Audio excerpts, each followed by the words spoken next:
Buka Lawang. Halo guys, ketemu dengan saya lagi di channel YouTube dan Sesi Buah. Hari ini kita akan belajar tentang renungan singkat dan motivasi hidup dari Pak Pendeta Timotius Bejo tentang bagaimana kita akan mendirikan satu fondasi iman yang kokoh. Shalom, puji Tuhan, saudara yang dikasihi, dimanapun kita berada, salam sehat dan tetap senantiasa menjaga kesehatan dan lebih juga senantiasa berharap kepada Tuhan. Pada kesempatan saat ini, saya akan menyampaikan sedikit berkat Tuhan melalui firman-Nya. Oleh karena itu, biarlah kita mohon kuasa Roh Kudus turun atas setiap kita, sehingga firman yang kita dengar hari ini boleh menjadi berkat kekuatan iman bagi setiap kita semua. Saudara yang dikasihi Tuhan, saya akan membacakan satu kebenaran firman Tuhan bagi kita semua di dalam yaitu surat 1 Korintus pasal yang ketiga ayat yang ke-10 dikatakan demikian: sesuai dengan kasih karunia Allah yang dianugerahkan kepadaku, aku sebagai seorang ahli bangunan yang cakap telah meletakkan dasar, dan orang lain membangun terus di atasnya. Tetapi tiap-tiap orang harus memperhatikan, dikatakan itu, bagaimana ia harus membangun di atasnya. Karena tidak ada seorang pun yang dapat meletakkan dasar lain daripada dasar yang diletakkan, yaitu Yesus Kristus. Entah orang membangun di atas dasar itu dengan emas, perak, batu permata, kayu, rumput kering atau jerami, sekali kelak pekerjaan masing-masing orang akan menampak, karena hari Tuhan akan menyatakannya, sebab ia akan nampak dengan api, dan bagaimana pekerjaan masing-masing orang akan diuji oleh api itu. Jikalau pekerjaan yang dibangun seseorang tahan uji, ia akan mendapatkan upah. Jika pekerjaannya terbakar, ia akan menderita kerugian, tetapi ia sendiri akan diselamatkan, tetapi seperti dari dalam api. Saudara yang dikasihi Tuhan, dalam kehidupan kita beriman kepada Tuhan Yesus, iman itu harus semakin hari naik level, atau semakin hari kualitas iman kita semakin bagus, semakin tambah dewasa. Nah, bagaimana kedewasaan itu bisa terjadi?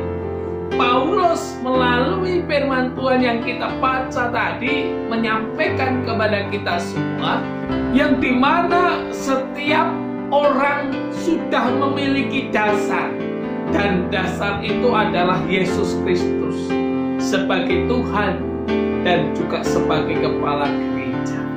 Itulah fondasi kita. Tetapi untuk menjadi rumah yang baik, tidak hanya sebuah fondasi saja, maka perlu kita semua yang percaya kepada Tuhan membangunnya. Kita diberi kebebasan, entah kita mau membangun model seperti apa, dengan bahan seperti apa, dengan kualitas, tapi Tuhan katakan iman kita akan diuji oleh yaitu waktu dan oleh keadaan. Saudara yang dikasihi Tuhan, maka yuk menjadi orang Kristen. Perhatikan kualitas imanmu. Bagaimana engkau membangun iman hari ini? Apakah engkau membangunnya dengan emas, dengan perak, dengan batu permata, atau dengan rumput kering, kayu dan jerami? Itu terserah. Tetapi ketika kita memilih bahan-bahan atau membangun kualitas iman yang sederhana, dengan bahan yang murahan, dengan bahan yang tidak memiliki level kekuatan yang kuat, maka iman kita pun akan juga menjadi tidak kuat. Iman kita digambarkan seperti bangunan rumput jerami. Semewahnya bangunan rumput jerami, ketika digoncang oleh badai, ketika digoncang oleh api, dan ketika digoncang oleh berbagai ujian, maka pasti akan mengalami yang namanya kerusakan. Iman yang berkualitas harus dibangun dengan keyakinan yang kokoh di dalam Tuhan. Makanya dikatakan, hendaklah engkau berdiri teguh di dalam Tuhan. Mari kita terus meneguhkan diri kita bahwa Tuhan itu adalah Allah yang menolong kita, sanggup menolong dan memberkati kita. Oleh karena itu janganlah kita goyah, janganlah kita bimbang dan ragu akan kepercayaan kita kepada Tuhan, karena itulah fondasi kita. Oleh karena itu saudaraku yang dikasihi Tuhan, yang kedua, iman yang kuat, iman yang naik level itu harus memiliki ketahanan yang kuat. Iman itu gambaran saya sebuah ketahanan. Saya mau gambarkan, orang berperang, menyerang itu harus untuk mencapai kemenangan.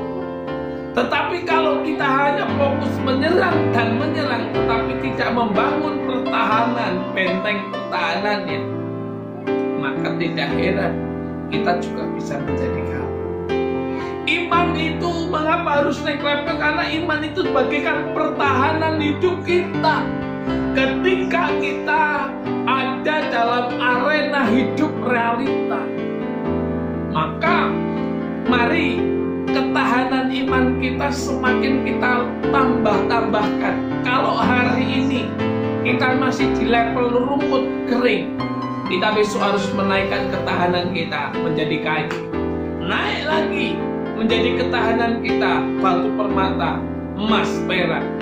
Dan itu terjadi bagaimana ketika kita mau hidup dipengaruhi atau dipimpin oleh kuasa Roh Kudus. Ketahanan itu terjadi ketika kita hidup bukan kita sendiri yang memimpinnya, tetapi Roh Allah yang memimpinnya. Seperti ada pujian, Roh Allah yang hidup penuh itu. Bagaimana kita merasakan dipenuhi Tuhan? Yaitu ketika kita menyerahkan segala kehidupan kita, segala kegiatan kita, pikiran kita, rencana kita, itu dikuasai oleh Tuhan. Saudara, yang terakhir, contoh saya bagaimana iman itu diuji ketahanannya sampai kita itu menunjukkan kualitas. Seperti orang jualan ember yang keliling. Jualan orang ember keliling itu akan selalu mengatakan ember yang keliling, kadang ditaruh di atas kepala itu embernya. Terus dibanding, wah, dibenturkan ember satu dengan ember yang dibenturkan. Dia bilang, ini loh ember yang bagus, yang berkualitas, tidak mudah pecah, tidak mudah robek, bertahan lama. Dan iman kita pun tahu bahwa iman kita berkualitas atau tidak ketika kita dibenturkan dengan masalah, dengan peristiwa-peristiwa yang tidak baik. Sehingga apakah kita tetap berkata Tuhan itu penolong yang terbaik bagi hidup? Atau mungkin kita mulai goyah, kita mulai mengandalkan kekuatan kita sendiri, mencari solusi sendiri. Saudara, pagi ini saya mau berkata kepada kita semua, imanmu menentukan kualitasmu. Oleh karena itu, bangun kualitas imanmu yang baik dan melihat kuasa Tuhan dinyatakan atas kita. Amin. Kiranya kita semua diberkati Tuhan, dimanapun kita berada, lihatlah kuasa Tuhan memberkati dan menyertai kita. Haleluya. Amin. Shalom. Tuhan Yesus memberkati. Oke, demikian saja renungan singkat kita dari Bapak Pendeta Timotius Wijaya. Jangan lupa tetap di rumah aja. bekerja jangan lupa jaga kesehatan, protokol kesehatan, dan